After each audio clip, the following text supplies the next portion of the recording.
Let's make French onion soup. Let's talk about what onion to use for French onion soup. I'm not gonna get mad if you use whatever onion you want, but classic is the yellow onion. These are the most readily available, and this is how the recipe started. What you're looking for are just good thin slices. No need to break out the mandolin because we're gonna cook these down until they basically melt. What I love about French onion soup is, of course, the affordability of it. It just requires very few ingredients. It's all about developing that flavor, which we'll do now. Come on. French onion soup is just a soup that's made by caramelizing onions and adding beef broth, then topping it with bread and cheese. It gets all gooey and melty. We'll get to that part later.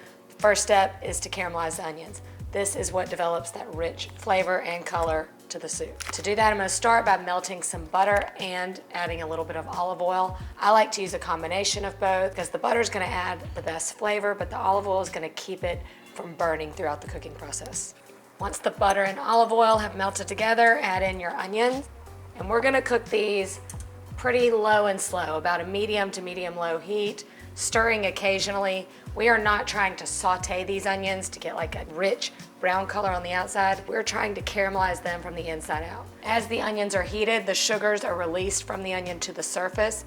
And then when they hit the skillet or the pot, they turn brown. That's what caramelization is. It's the cooking of sugar. Some people like to cheat the process by adding a little sugar here. You don't have to do it if you do it the right way. So we're just gonna cook this low and slow, about medium to medium-low heat until the color develops. This process takes a minute. So, pour a glass of wine, enjoy the moment. What's amazing is how much these onions cook down throughout this process. The pot started like half full with onions, and you can see how much they've just melted down. I'm happy with where the onions are. They're good, golden. I'm gonna add in some thyme. I'm using fresh thyme. As a matter of fact, when any recipe calls for dried herbs, you can always use fresh. You just wanna triple the amount. Now it's time to add in sherry and broth. Now it's starting to smell like French onion soup. Season it up with a little bit of salt and pepper. I'm gonna bring that to a simmer for about 30 minutes. At this point, the soup is pretty much done. We're just gonna develop those flavors a little bit more. And while that happens, let's make the top. Everybody's favorite part about French onion soup is what's on top. You get these croutons of crusty bread topped with cheese. And you know how I feel about the perfect bite? That's what this creates. You've got that soup with the little crusty bit of the bread and then that gooey cheese. Now what's classic and what I typically do is just top it with Gruyere cheese. This recipe calls for a combination of provolone, Swiss, and Parmesan, which I think sounds incredible, so that's what we're gonna do. And don't feel like you have to have all three of these. A simple Swiss is all you really need. And for the bread, you wanna use just something good and crusty. French bread is classic. I'm using a baguette because that's what we had. The slices here are a little bit smaller, so I'm gonna use a couple slices instead of just one big slice of French bread.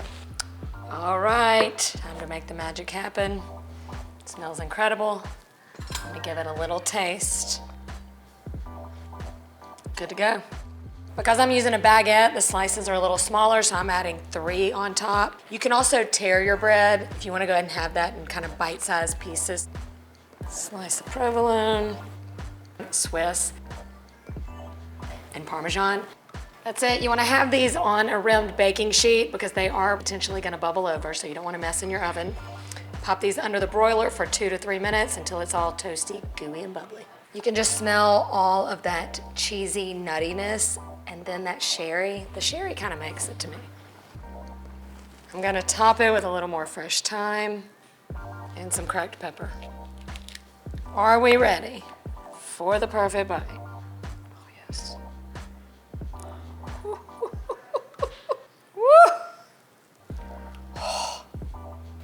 If soups had a perfect bite, this would be the one. With meat prices where they are, this is the soup you need to be making right now.